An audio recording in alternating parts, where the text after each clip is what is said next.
Personnel Committee for the City of Green Bay on Tuesday, January 9th, 2024. Roll call, Alder Hutchinson, Johnson, Burnett, and Galvin are all present. I'll entertain a motion on the agenda. Move to approve. Second. All those in favor say aye. Aye. And that passes unanimously. Any motion on the minutes? To approve. Second. All those in favor say aye. Aye. And that passes unanimously. On to regular business. Item 1, for consideration with possible action on the request to fill the following positions and all subsequent vacancies resulting from internal transfers. We'll take the first one, a truck driver. Anyone have any questions for staff? We'll have a motion to Second. approve. A second. All those in favor say aye. Aye. That passes unanimously. Item B, an administrative clerk. To approve. Second. All those in favor say aye. Aye. And that passes unanimously.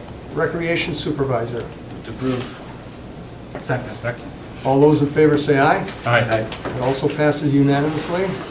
And the final item, D, payroll specialist. Move to approve. Need a second? Second.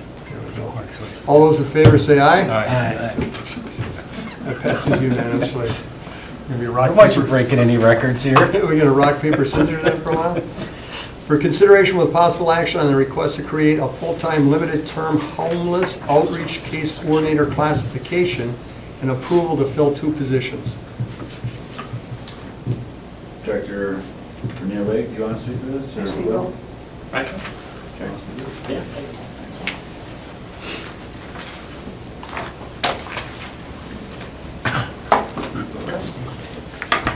Back in here. So there has been, well, first just to provide an update, this item to create, well,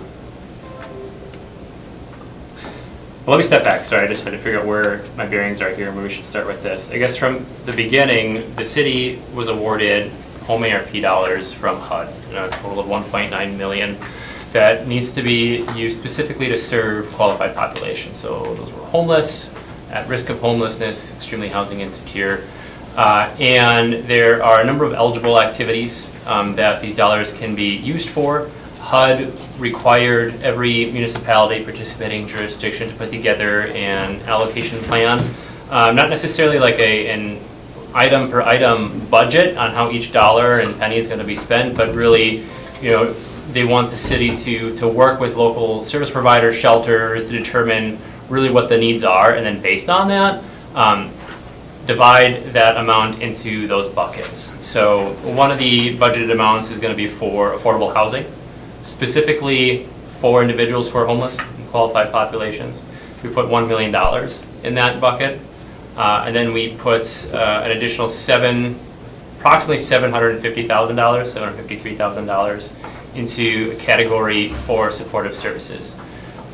In the preparation and the process of putting together the allocation plan, we, city staff, met with every shelter in the area and every major service provider that is working with homelessness. So specifically organizations that are serving veterans who are homeless, individuals with disabilities, including also Brown County as well. We spent time talking with Brown County and then the coalition as a whole. At that time, it would have been the chair, Beth Hudak, the chair of the coalition.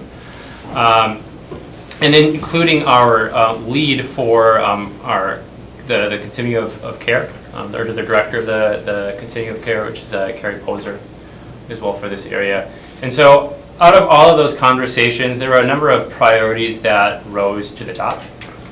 One being affordable housing, because right now we're bottlenecking. There's a lack of affordable housing available, especially for individuals who are homeless and have a number of complex barriers and challenges to obtain permanent supportive permanent housing. Another gap that rose to the top, or need rather, is the need for the need for mental health and AODA services. And then another need that was risen and really, I think, came forward even more during the past couple years is coordination of services. And we do have a pretty robust service delivery system. And what I mean by that is we have a lot of nonprofit organizations that are doing a lot of great work in our community. However, according to our HMIS and coordinated entry, out of the entire state of Wisconsin, Brown County has the longest wait time for people that are on that coordinated entry list. So what that is telling us is that there are still a lot of people who are experiencing homelessness or struggling with homelessness that are not getting to the services that they desperately need. To add another layer to that is looking at our chronic homeless problem right now in the community and some of the experiences that we've been having in downtown Green Bay and in St. John's Park. There has been an increase in the population of homeless who are experiencing, major co-occurring needs or barriers. So mental health and AODA, criminal background, and a lot of these individuals are requiring more one-on-one and direct supports to help address and overcome those barriers and ensure that those individuals are getting to the right organizations for services and help. So in addition to that, our unsheltered homeless numbers, have risen. Looking at our numbers from 2022 to 2023, have almost doubled. So for 2023, the year 2023, we had 409 individuals that were entered into HMIS that were unduplicated, so all been touched once. And really, though there are staff at shelters and organizations that do outreach, when it comes to full-time outreach that covers the entire geography of Green Bay out on the street, really that's one person that's working full-time and doing that work, which is Paul Van Handel. And what we're finding and what he's finding, and he's joining us the call today, and I'm sure has a few words he'd like to share as well, is that Paul and I'd argue to say that many of the other individuals with our community partners and organizations that are doing street outreach are doing a great job at making contact with these individuals, making them aware of what services are available, and also trying to get them into shelter, into these services. But what we're finding is that there's not the coordination and warm handoffs that there should be when it comes to working with some of these individuals who have these complex barriers to housing. So what we're proposing to do is create 2 positions that would essentially fill that current gap that we're experiencing, that would maintain a small caseload, like we're talking 10 to start with, each, that are going to be working with the individuals who have the most barriers to not only to getting into services, whether that's shelter or getting into Brown County for mental health treatments, but also the most barriers to housing, to spend that one-on-one time to help really learn who needs to be part of that support team for those individuals. One of the recent meetings, our outreach meetings that we had, learned that some of our organizations are understaffed or at capacity with the amount of people that they're working with, that don't even have the time right now to help individuals fill out applications for their services. So what we're looking at these case coordinators to do is to really step back and take a holistic approach to look at, okay, what does John need right now? What's priority? Does he need to get into mental health treatments? Do we need to sit down with adult protective services? Do we need to get this person into the clinic to get treated for a leg wound? Really, and then really wrap these services around making those contacts and coordinating a plan for, I don't want to say a treatment plan, but for lack of a better word, like what is this individual's plan to getting off the street and into permanent shelter? I understand that as part of staying at some of our local shelters before shelter season ends, that's one of their jobs, and the staff does a great job at meeting with individuals who are homeless and creating those, asking, what is your plan when you get out? What's your plan when shelter closes? And then we come up with a plan, but some of these individuals struggle with the execution, right? Taking the next step to actually realizing that plan. So these two positions will provide that one-on-one support that many of these populations, that many of these individuals need. Additionally, what we're looking at these two positions to do, I think, will also provide some relief to city staff. I mean, currently, I know that I attend not only the monthly coalition meetings, but also the monthly hot and basic team meetings as well, along with, we have one internal meeting that's interdepartmental, including the Brown County Health and Human Services are part of that meeting. And then also there's a downtown homelessness task force as well that I serve on. And I can tell you in some of those meetings, there's quite a handful of city staff presence because it's an issue that affects multiple departments, right? We have community and economic development there. We have our parks departments representatives there. We have multiple police officers that attend these meetings, and we're also hoping as a benefit with these positions to help reduce the amount of staff time that's currently being invested. I mean, if we can divert some of these calls that are being sent to our police departments, our police officers and behavioral health to, if they're not emergency, that perhaps these case coordinators can assist us. These essentially be the first call. These case coordinators would be their first call to work with some of these individuals. So I'm just going to kind of close up here with these positions aren't looking to duplicate any of the outreach that's currently being done. That's going to continue.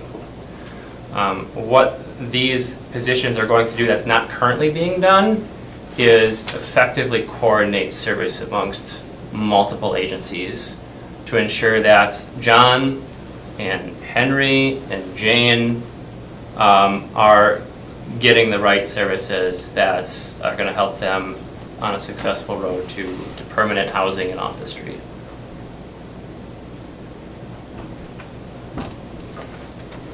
I hear what you're saying. My personal opinion, we could probably use 10 times the amount that you're asking for. Yeah. My real concern here is that we have a bad drug problem in Brown County. We have a multi-jurisdictional drug unit, which is run by the Sheriff's Department, staffed by the Sheriff's Department, funded by Brown County. In part, every other jurisdiction gives either staff and or monies towards that. The thing that I've been frustrated with for so long is that, as you said, our NGOs are heavily invested in the homeless problem.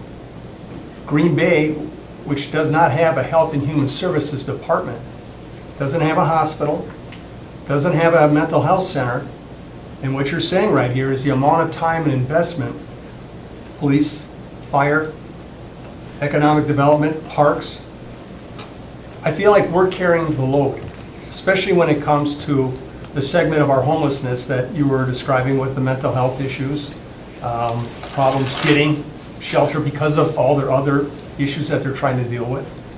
And I'm just wondering, we've asked as a council several times to have the county come and talk to us, and what we get is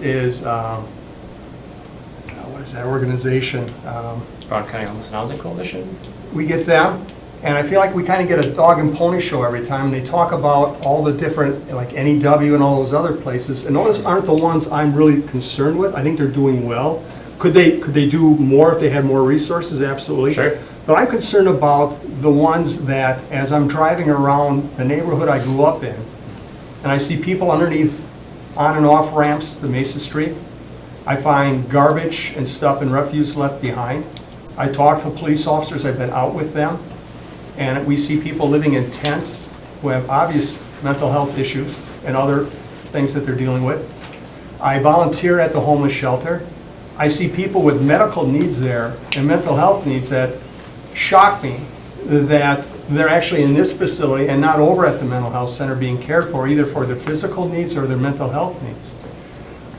I'm frustrated in that it seems like we're picking up the tab here and the manpower, and I see very little coming from Brown County. And I'm not yelling at you, but it's the frustration that, how do we call them to task and get them here with us at this meeting? Sure. As we discuss these things. Sure, I understand, and I know that they're not here right now. I know that, with but us, that- I get what But that's my the problem. response. I'm in favor of this. Yeah. But at what point, how do we address this with Brown County and say, when are you going to step up? When are you going to take charge of this problem instead of Green Bay? Yes, I completely, those are valid feelings. I understand that, I feel the frustration, and I do want to say in response that I know they're not here to defend themselves or speak to that, but just last year, they had over 18,000 staff hours dedicated specifically to serving homelessness in their mental health treatments and AODA treatments. That's almost 9 full-time employees. I mean, they're putting in the work and the time. When it comes to resources as in monetary, I don't know. I can't answer that question. All I know is that Jenny Hoffman and Jeremy Crow, I meet with them monthly, and Jeremy Crowell's the department head for their health and human services. I meet with them monthly. They meet with us monthly. They come here into City Hall to meet, discuss what they are doing to address homelessness and creating, filling their mental health positions, which have been vacant for quite some time. They've been having an issue filling some of those key roles and those key positions, to applying for grant dollars that are going to assist with the opioid pandemic. And even to this position here, in fact, I was just talking to Jeremy Crow yesterday on the phone and him just wanting to extend his assurance that, hey, we just want to make sure that, if these positions are approved and they go through, we want to be working alongside you and making sure that we're coordinating with their outreach coordinators and their mental health and AODA services. So I know it's not felt or seen from the general public's end, but from internally, from staff here, they've been alongside us. And I can't speak to priorities of county executive or the county as a whole with how they're allocating dollars. But I can tell you, as far as the staff, my personal experience is working with the staff that are working on specifically addressing homelessness. They are right alongside us. And I'm not running those individuals down. I mean, I worked with them. We actually did something like you're talking about. When I was in charge of the community police program, we took 10 of the worst individuals, or the most needy individuals. We've got them housing, we got them jobs. Health and Human Services was working side by side with them. It didn't last long. I mean, the longest one that was able to stay out of homelessness was 6 months. And I think it opened everyone's eyes exactly what's involved. It's not just having a place to stay Yeah, it's not or a just a job. place to, yeah, exactly. But it's just, and I'm sure the Health and Human Services people are totally invested in this, but this is the thing you're talking about, coordination with services. Long waiting list. I mean, I have someone near and dear to me that's 3 months on a waiting list to see a practitioner, and then finds out the practitioner left and nobody told her. Right. Okay? And so then she has to start the process all over again. I mean, this is a failure. It's really defeating. This is a failure on a grand scale, and we have struggled with this for a long time, and it impacts everybody in this room. Sure. Everybody. I mean, I've got neighbors calling. I'm sure Alder Johnson, since his district has moved to the Near East Side, has gotten a few phone calls. But I'm seeing homeless people in Colburn Park when I'm walking my dog. I stop at the Starbucks at Mason and Military. You can't get in the bathroom without a code. I mean, I've got neighbors all the way out to Baird Street on Chicago Street talking about people sleeping in their backyards. I mean, it's not just near downtown. Right. No, I You know, agree. we've got a guy out in Baird's Creek building shelters that the park department had to find and then put a vacate notice on it. Right. So again, I'm not on that, but it's this coordination, it's the allocation of resources. I think Green Bay's doing a lot, and I applaud what you're trying to do here.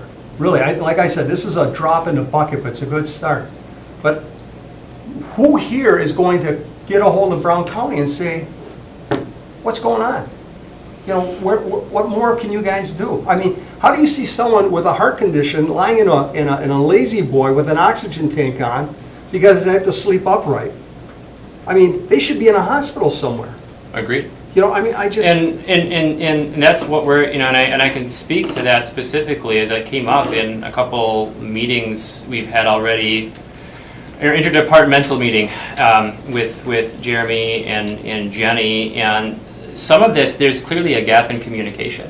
Somehow these individuals aren't getting referred or reported to Brown County, or there's some gap in communication, which is what we're really, why these positions are so important, because they're going to see, you know, John and Jane Doe all the way through. Regardless of whether they exit a program or not, they're still with them, right? The issue is that when these individuals exit shelter or they exit a service, you know, obviously the staff that were assigned to that person in that program are going to do everything they can to ensure that they've got the best chance for them once they leave those doors.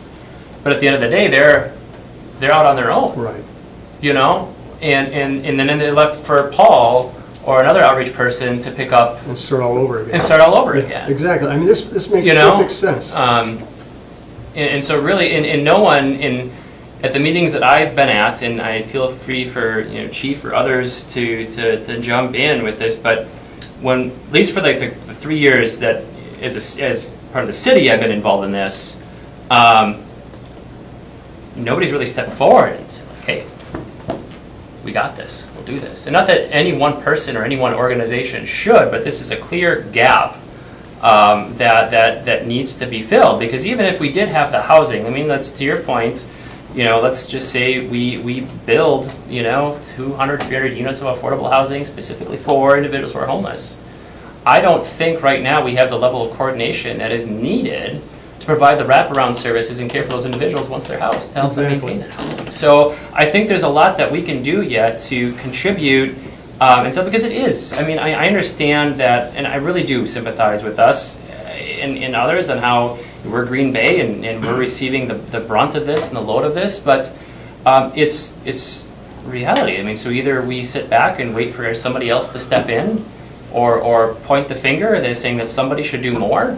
Or we have right now the resources and the capacity and the ability to meet a need.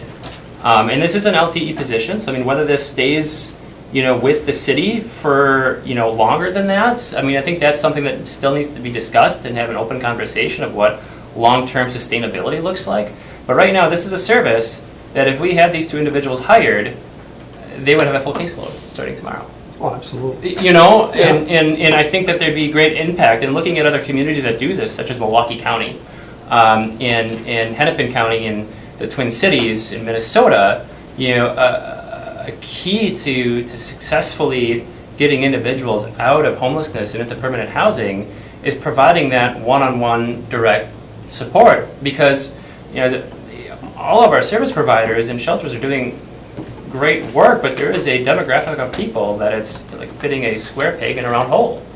I think that there's some finessing that needs to be done with our current service delivery system to ensure that we can provide the care and ensure that the needs are being met to these individuals. And I'm not trying to remove all of the onus off of the individual. Obviously, they have to want this, but we all understand that there are certain barriers that make it really challenging and almost at times feel insurmountable to overcome, that keep them in a state of just perpetuity, you know, of being homelessness and struggling. Well, there's people that are going to need that wraparound care probably for the rest of their lives. I mean, Right. And additionally, and I know I'm spending a lot of time focusing, and we're spending a lot of time focusing on the individuals that are unsheltered and the most visible in our downtown, and it's right in my neighborhood too. When I walk to work, I see individuals sleeping in the doorway or in that median by the railroad track by the Neville Museum. But there's also, as I mentioned earlier, we have, you know, the longest wait times on our coordinated entry list. And I think it's really important that, you know, we have staff and there's people that is their only job. They're not serving one organization. They're not trying to fulfill only one organization's mission and directive. They're just trying to figure out what tools and resources we have in this community that we can help get this person off the street and into permanent housing. All right. And if I came at you too hard, I apologize. No, I I'm feel, just I so didn't take it passionate about personally. this, It's just a drives very, me nuts. it's a very complex, it's a challenging problem, and I hate saying that every time everybody says it, but it is. It's It just, is. it's hard, and there's feelings, and, but I think with our numbers, the way they are trending, and I'm sure Paul can speak to this as well if we end up opening up the floor, they've nearly doubled this year from last year, and they're not looking to get necessarily any better. So if we don't act right now with filling some of these gaps, I just think we're just going to be in a worse off position. All right. Alder Burnett? Yeah, thank you, Alder Galvin. I just want to add something, because it can seem like the county's not doing enough, and I know we've had this discussion several times at the council level. I will say, I'll just kind of remind you, you may not know this, but the county did donate 3.5 acres of land to build the veterans' tiny homes. So that's one thing that they're doing. I know Executive Streckenbach is involved in the Blueprint. The Blueprint is that community's plan to end homelessness. We help fund it. The county's active partners in that, like a community collaboration from multiple viewpoints, all attacking the same issue. So at least from the perspective I have, I've seen the county very active. It might not be providing the monetary resources or the housing we'd like to see them provide, but I don't know if that's something we'll ever get from the county. But just wanted to add that. Will, thank you for this. Just one thought, a couple of questions. You had mentioned 550, well, first of all, the RDA approved the funding. That was Correct. today. So this council doesn't have any authority on the funding. Correct. So what we're looking to do here is to approve the positions. Correct. To allocate them as part of our organization, our table of organization. So in regards to that, the funding of $550,000, what are some of the other ideas that kind of raise to the level of consideration? Because obviously, we all want to reduce the numbers of homeless individuals, and especially the chronically homeless. But if we had 900,000, I don't know what the dollar amount was, to allocate, like, what other ideas were considered before this was the one that was reached? Right. So, as I mentioned earlier, some of the issues or the gaps in services that rose to the top were just increased need for more AODA services and mental health. Whether that is increasing capacity at some of our mental health care providers. But I think what caused this particular item to raise above let's just say allocating all of the money or the majority, $550,000 worth of it towards mental health and AOD was really AODA's how much really the population that these positions can assist, because not only are they going to be able to help those individuals that are chronically homeless and experiencing some of those AODA and mental health needs, help them getting connected to those services. It's also going to work on ensuring that individuals that are exiting shelter or exiting or back recurring homeless, that again they're providing that wraparound long-term follow-along service that's instead of just floating out there on the street. Again, so we just feel that there's going to be a higher impact as far as individuals being served through these positions, and if we were just going to focus the money into, let's just say, one or two licensed professional counselors or mental health. Because the reality of it too is that, and I don't want to say, because AODA services and mental health services, they exist. I mean, there's long wait times. Some of them are under-resourced. But there's also a lot of services out there that just aren't being seen, or those dots aren't getting connected. So we felt that instead of trying to just funnel more money into something that we know is always going to be a need, we wanted to ensure that are we efficiently working within the resources that we have available to us currently. And so that was kind of like, well, let's ensure that we're really utilizing to the best of our ability the care and the resources that are out there now, ensuring that we're tightening up those gaps and connecting those dots with these individuals. instead of just pouring money into additional services, when the issue is we're still having trouble connecting those individuals to those services. So to go back to your question of what else you have considered, really we're going with what was told to us by service providers and shelters, which is really housing and mental health and AODA. Yeah, so that's what I was getting to, the housing part, because, and we had talked about this. So, Yeah. these federal funds through HUD prescribe to the Housing First model, right? So Housing First, and I'm not claiming to be any sort of expert, but I know enough to be dangerous, let's just say. So the thing about Housing First is you get a person housed, and then you can deal with all the other issues, AODA, employment, hygiene, how to be a good neighbor, all those sorts of things. And the real challenge, in addition to all those things, AODA, mental health, family dysfunction, you name it, fleeing domestic violence, there's so many issues. But a real concern is that if there's no housing for a person to move into, then these case managers, are they just kind of spinning their wheels trying to get a person to housing that doesn't exist? And we had talked, and Cheryl, Director Grenier Wig and I discussed this, that is part of this, is there some allocation? Because you had mentioned housing, like money could go towards housing. I know that's a different part of art, but if there's no places to place people, is this the best use of the money, or should we allocate it to expand housing options for people and allow the community providers continue with the case management? So where are we planning to put people through this model? Yeah, so and to your point, you're right. I mean, really the end goal, working with any individual who's experiencing homelessness, is to get them out of homelessness, right, into housing. Whether that's shelter, whether that's transitional living, or whether that's a voucher to secure housing, whatever. It's really to get off the street and into safe and stable housing. That's going to be the end goal. To your point about supply, I think that is a challenge that is currently we're experiencing right now.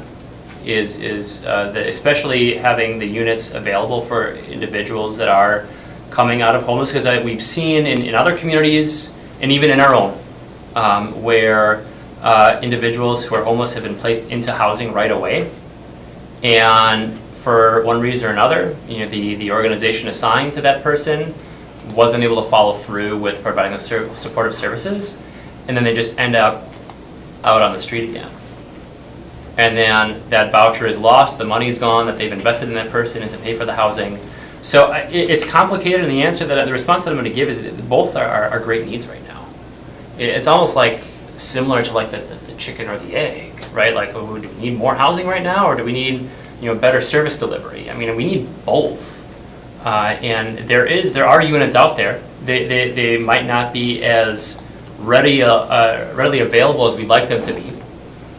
They may not be as many of them as we'd like to see, but there's units out there. There's relationships being made. And this is the other area where I'd also like to add in here that I feel Brown County is helping a lot since they absorbed the Brown County Housing Authority.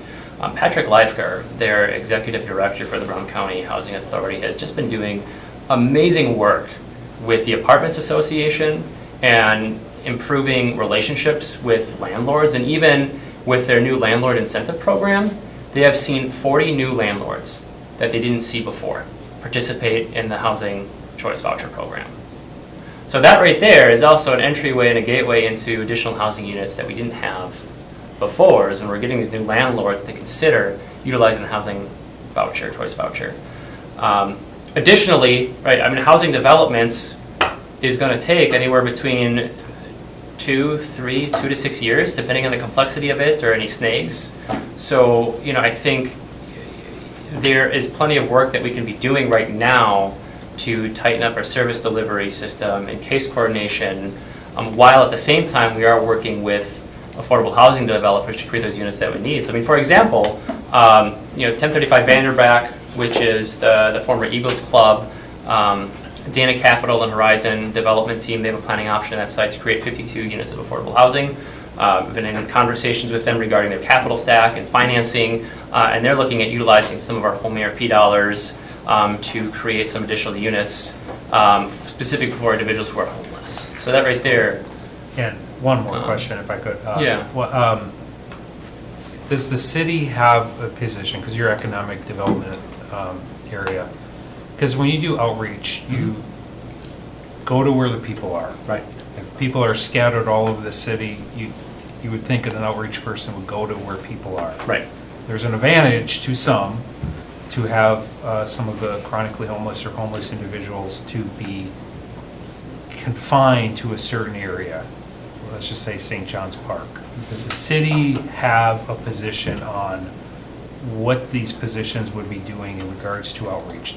Does the city administration want people confined to a smaller area like St. John's Park? Or like, what is the plan to do outreach in regards to that core downtown area? yeah. So the plan for outreach, if these positions are approved and created, there's gonna be a meeting that's gonna happen between our staff here and hot and basic needs. So Paul, most likely Paul Van Handel, Jennifer Allen with HMIS, and other outreach staff, most likely St. John's and others, to really, in Brown County, to talk about how, what these positions look like as far as coordination between the outreach and then also what they're doing for outreach. The way that we see these positions working in the communities, they're not necessarily only going to focus just on one area. I mean, obviously, there tends, St. John's Park is a hot spot, so that is certainly going to be a place where these individuals would be spending their time. But I could see these individuals also going out to Barrett's Creek, out to the Tillman site. I've seen tents pop up in the old Tillman site off of University Avenue there. I mean, the territory for outreach for these individuals would be wherever these homeless individuals are. Because we know that though many of them do congregate at St. John's Park, sometimes they don't. And so depending on who's on their caseload, depending on where they are, whether that's at the park or whether that's somewhere in Barrett's Creek, that's where they're going to go to serve them. All right, thank you. No other questions? Any other alders? Alder Johnson. Thank you. Thanks, Will, for the work that you guys do too. And, you mentioned that St. John's task force, St. John's Park Task Force, which of course Chief Davis has been really leading, and I know you've been there, and it's your point, many other city employees. So I don't think there's any question that the city's definitely heavily invested in seeing positive outcomes here. So I just kind of want to commend the work that you're doing up to this point, because we can't just ignore the problem, right? As Alder Galvin alluded to, I live in an area that is a hot spot. I get a lot of calls. St. John's Park is not the only one. The Ashland Avenue Viaduct, Neville Museum, Light Park, right? There's, all of downtown, really. And there are many other places where I think it's there. People don't talk about it because it's more discreet. But St. John's Park in particular, it's very visible, right? You see the tent cities develop, and that was part of the task force, is how do we disrupt this and get people connected with the services that they need, rather than seeking temporary shelter in a place that's not appropriate for it. Right. And not just from a public perception perspective, but for their safety as well. Right. Right? And I think that's an important piece of conversation that gets lost.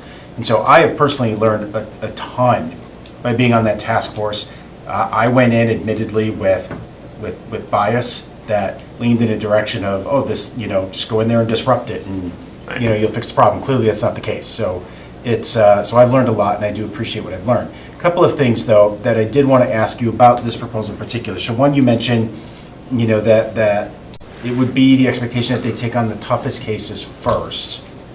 And just walk me through why that approach versus the easier cases, right, and have a greater impact with more people. Yeah, I think that's what we're seeing right now is contributing to part of that issue. As I mentioned, that kind of square peg round hole concept. I hate to forget that, but it's easy to visualize and feel. All our shelters are doing phenomenal work, and our service providers are doing amazing work right now for the individuals that meet their criteria. That the individuals that they have the capacity and ability to serve. As I said, there's a growing number that are more challenging to serve, that are causing disruptions in the park, and not even to the general public, but to other individuals who are homeless. And I've heard stories, and this has been shared in other meetings as well, of some of these individuals disrupting even other individuals that are homeless and really preying on them. And so it's something that if right now, if we don't do something proactive to address some of the individuals who are chronically homeless or having these high barriers to housing and shelter, the problem is just going to continue and potentially get worse, because it's hard. I think these individuals are people aren't always easy to serve, and when they don't fit into a nice, neat package or don't respond to all the sources or resources we have out there, it's easy to say, oh, well, it's their own fault. But yet the problem continues, and the reality is that in many instances it's not just their own fault. There is just a deeper layer of complexity to the issues that they're going through that right now is not being met. And it's hard to see a lot of these individuals just become neglected or pushed aside or being the root of all of our conversations. What do we do with them? What do we do with those people? Right? Really dehumanizing. And I think when we approach it like this, we are validating these individuals' existence and the needs that they have, and doing our best to ensure that the services that we have and the people that are here to help can help them in getting what they need. So, and that's why partially we wanted to have these positions available or are active for 3 years, because we understand the nature of some of these individuals that they'll be working with, that they're really hard and complex. And I think only approving these positions for like a year or 2 years, I think, would be setting not only the staff up for failure, but really the individuals they're trying to help. Yeah, And that's, again, a reason why we have a small caseload as well. And, it would be easier just to take individuals with, the fewest barriers or least barriers. But I think a lot of our service providers are doing great work in helping. I'm not saying that they're able to meet. I want to speak for them here, but I feel like the individuals that are eligible for services, are getting in, are being helped. But to backtrack a little bit to the point I made earlier about Brown County having the longest wait times on the coordinated entry list, I mean, that's something that we need to look at as well, is like, well, why? And I think that's something that these individuals would help look at as well. And to be honest, this conversation just needs to happen yet. We're really wanting to, I didn't want to have these conversations too prematurely and put all this effort and time then to see these positions not go through or be created. I think it's important that if these positions are created, that we're sitting down with our coordinated entry lead, with NewCap and outreach staff from some of the shelters to really look at, okay, how do we want to really finally determine who's going to be, who these outreach staff are going to be working with? How are we going to pick? How are we going to choose, the individuals that they're going to work with? But we understand too that a lot of the issues that we're experiencing from a public image standpoint and a public safety standpoint are individuals that are chronically homeless and are currently not meeting our fitting into our current shelter or service provider model. Yeah, and I think, one of the questions that I had coming into this meeting, which was answered at RDA today, Okay.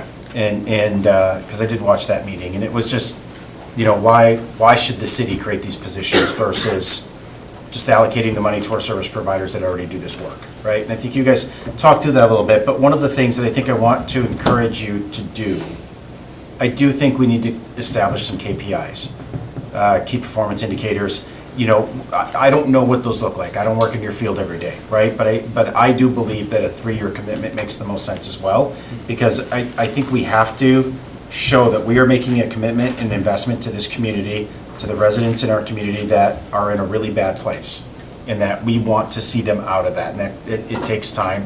But what I really do want us to figure out is how to measure that so that when you're at the end of that 3 years, right, that we can say we either succeeded or we didn't, because you're going to have to make a justification of whether or not these things Right. continue, and probably levy supported at that point, right? I don't know, who knows? A lot can change in 3 years, but if a program is working, I am happy to support it. But, when I sit on this end, and the calls that I get from residents are, someone's defecating in my yard, I have a tent on my private property, I found needles in the bushes. We have tent cities developing in certain areas, someone sleeping in my business, my business doorway, right? These are things that are real to other residents in our community as well. And I think we have to be very sensitive to that, just as we are to those who are unsheltered, right? And we have to find that right balance. And so figuring out what those KPIs are. And the other thing that I'd like to see, because this is a huge problem right now. You shared the numbers. That is huge.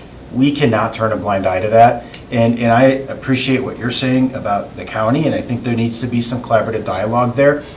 I'm just not ready yet to say that the city, and I know you didn't say that, but the city, I think the city's got to do something. Something's better than nothing, right? And let's figure out what's working, what's not.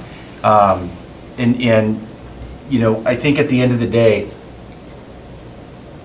when I look at our community and I think about the total resource allocation that goes to this issue, it seems incredibly disproportionate to the scope of the problem. And that's not your problem to solve. I'm sharing it in this public forum because I think we need to start forcing a public discussion around that. And I think about the blueprint plan in particular, and I hope that is a point that is being made in that plan. I mean, it is amazing. I mean, we have, a lot of organizations that work on this, and to your point, all do great work independently. I know there's a lot of collaboration that goes on. I am looking purely at the amount of money invested into this problem in our community. The outcome doesn't line up. And so I would love to see more ongoing dialogue with city council around this. I'm happy to make, is there a motion to approve yet? I don't think that's the No. case. And I don't want to jump in if you have any questions too, Alder Hutchinson. But one of the riders, I guess, that I would love to see on that motion is at least a quarterly report back to protection policy probably, about sort of the, a snapshot, if you will. This is what we're picking up in our community right now. These are our KPIs. This is the progress we're making, or maybe the setbacks that we're having. Because as policymakers, we can't help you if we don't know. Right. And I'll tell you, I think just about everyone on council would say, we want to help you. We just don't know how. And I think if we're getting at least quarterly updates, I think we can react in real time a little bit more efficiently to help address this problem and get it to a point where, it's under control and people are getting the services that they need. A motion to open the floor. No, I'm going to give Alder Hutchinson a chance. Well, thank you. And you just stated what I had written down, documentation of action that works. And apparently that's KPI. That's a good term. Someone should have that in their scope, one of the three. I don't care who, but it should be clearly written in their scope of work that on day one, they're keeping track. And it doesn't need, the gross numbers are good to know, but it's the little things that if there's one instance where some little thing helped and a big problem kind of went away, we kind of need to know that as well. So if that is, if in your ability to put that into the scope of work, that would be helpful. Yeah. From our perspective, because in 3 years, we are going to have to probably justify these positions, so. Well, and that regardless of whether that's continued under the city or not, I mean, we need to Right. show that this is Someone's working. going to have to Right. do it. Yeah. So, thank you, that's what I have.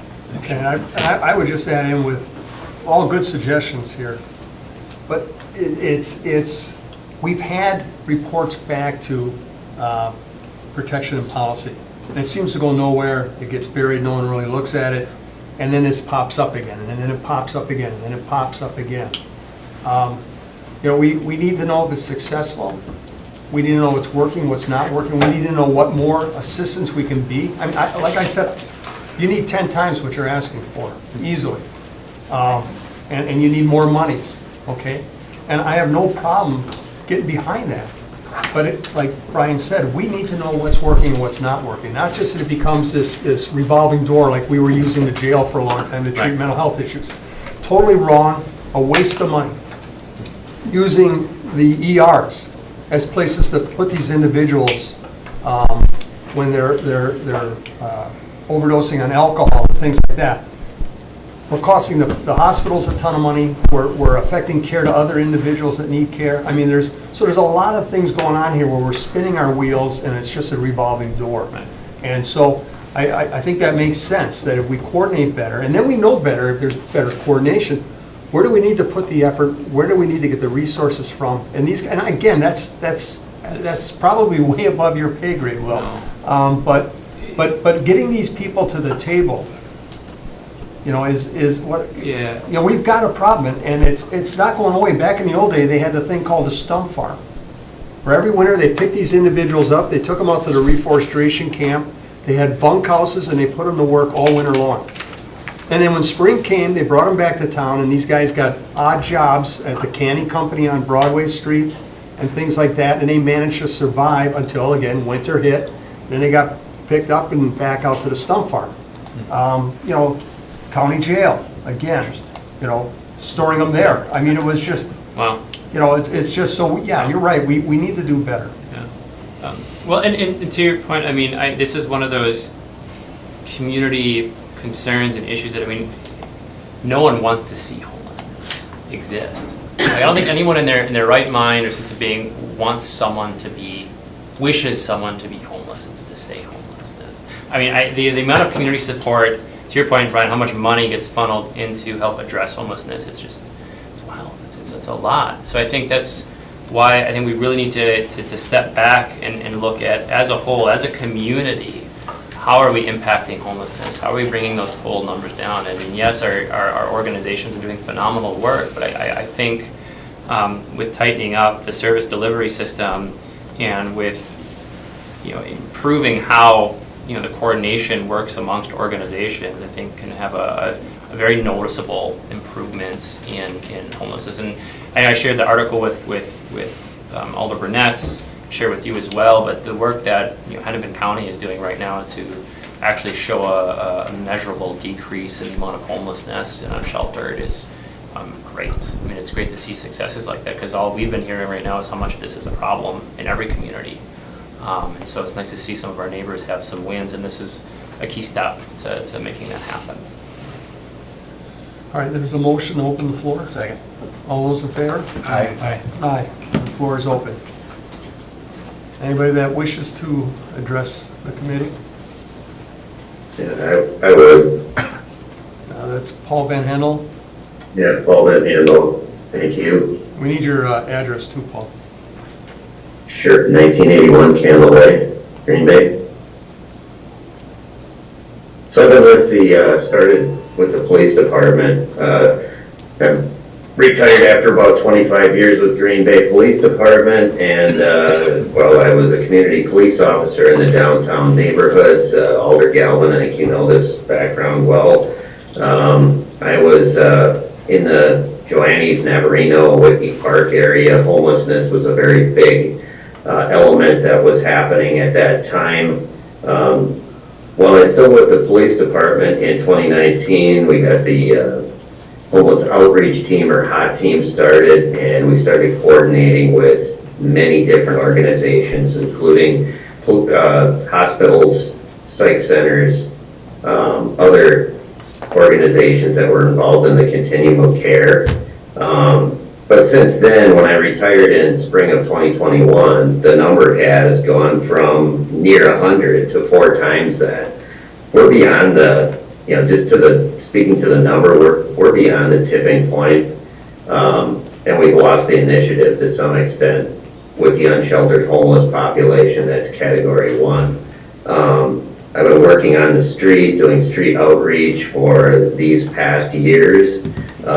It's not, and I like what Will said, it was a great way to preface the issue. It's not the service delivery that's having a problem, it's that the service delivery, us and outreach have been overwhelmed by just a multitude of people that we have to deal with, to work with on a daily basis, and the complex needs of the individual. So I just heard the question, why the complex cases, because those are the ones that take up most of the law enforcement time, rescue time. They're involved in hospitals, they're in and out of jails, and cost the most amount of resources as well. So working with those cases first, takes a lot of man hours, takes a lot of these issues off of the table, and hopefully then we would have more time to spend with individuals who really can overcome the limited barriers that they have.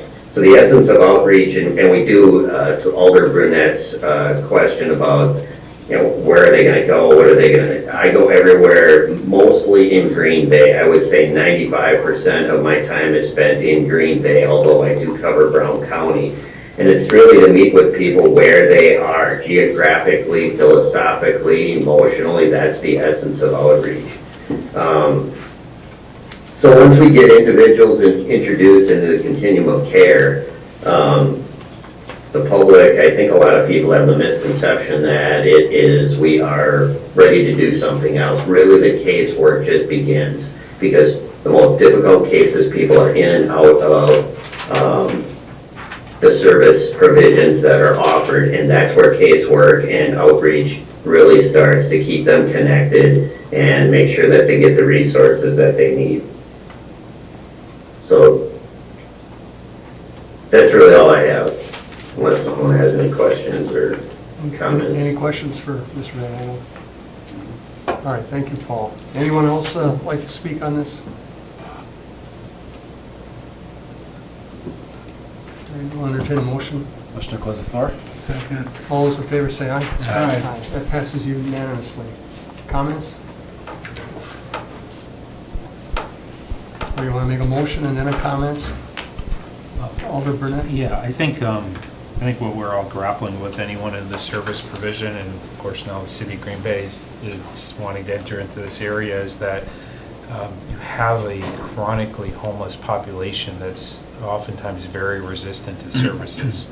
There's a lot that they have to overcome, and for a lot of our homeless population, it's just easier to check out or stay in places not meant for human habitation than it is to engage in the forward movement that they really need to overcome homelessness.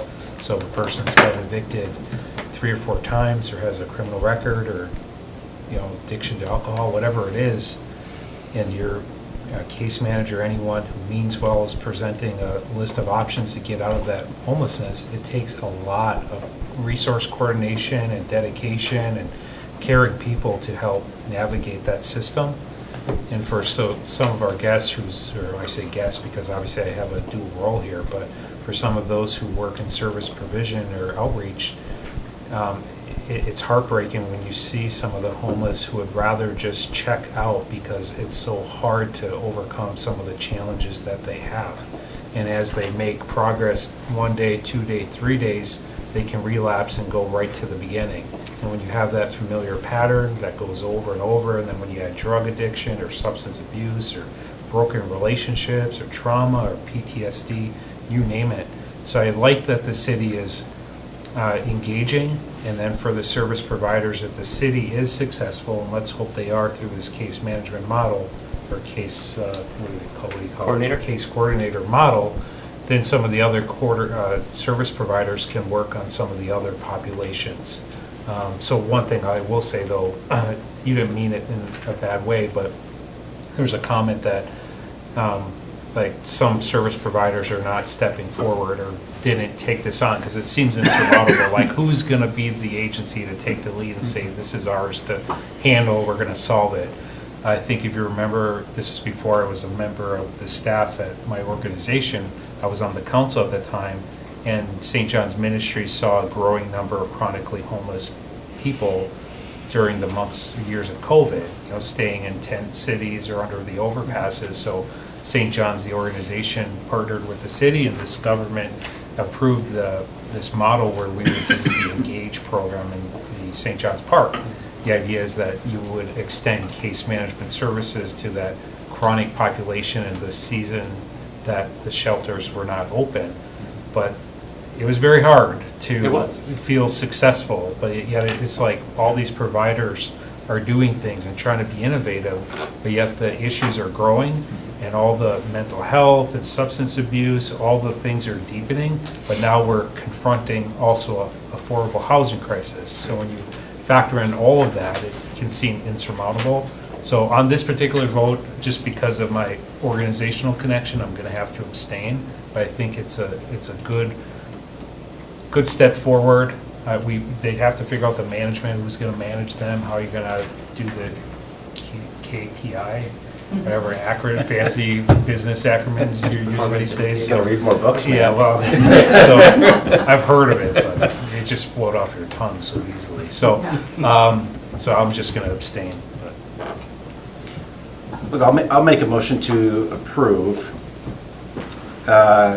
with the contingency that we report out quarterly to the Protection and Policy Committee on those KPIs as established by staff. And and just to clarify, to me, it's a lot like the, oh shoot, what was that report that Finance Committee has, with the military equipment? 1033. Yeah, but the 1033, I mean, just like every quarter, here's the report, right? Doesn't have to be a big discussion, but I think at least if the committee's aware, involved, it can be a discussion, right? There can be some action items that come from this regular reporting, and more importantly, public discussion with decision makers that, you know, can't sit on their hands if they're seeing that you're telling them we have a need, right? So that's the motion. Before we get a second, if I could add, could we get that to every council member? I mean, we sit on the finance committee. I don't want to wait till next year around this time and then, you know, we got another request in. I want to be aware of what's going on, so if we can address something earlier, Sure. sooner, or that, so we're aware, because like I said, I'm getting complaints, Brian gets complaints, many of us have issues within our own districts. I think this is important enough that we need to be on top, all of us, all 12 of us, need to be on top of this all the time. Just specifically for these positions?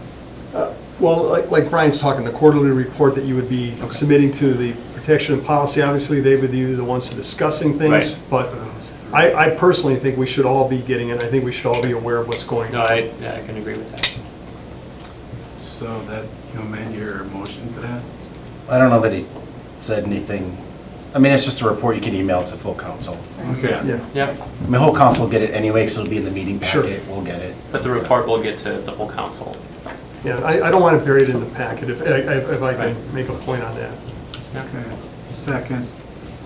All right, all those in favor? Aye. And we have one abstention. All right, on to, Thank you. Thanks, Will. Thank you. yeah, well, and thank you for what you're doing with this. I know this is not how you started at Green Bay. It's been Not quite. a complete change, and your investment in it is admirable. You need to make one of those videos, like how it started, how it's going now. All right. It'd be a good one for you, I think. All right, item 3, for consideration with possible action, request to increase the number of annual personal days for the police department commanders from 3 days to 4. I read through the paperwork. I don't have any questions, chief. Just a comment. I think obviously when we went through that process, I mean, I would presume this comes with some type of fiscal impact to ensure that you have additional coverage, right, on those days? No, not so much for captains and commanders, because we don't backfill for them when they're not here just for one day. Okay, yeah. Either way, I think the broader point, though, that I want to make around this is just, when we're making those types of changes to our bargain contracts, I think it's just good for council to know if there's sort of this cascade effect that's going to happen because of policy. Motion to approve. All those in favor, say aye. Second. Second? Oh, yeah, that too. Bill's never been one for rules. No. Okay, we have a second. All those in favor, say aye. Aye. Aye, that passes unanimously. Next meeting is January 23rd, 2024. I'll entertain a motion to adjourn. So moved. Second. All those in favor, say aye. Aye. That passes. We are adjourned. Longest personnel meeting ever.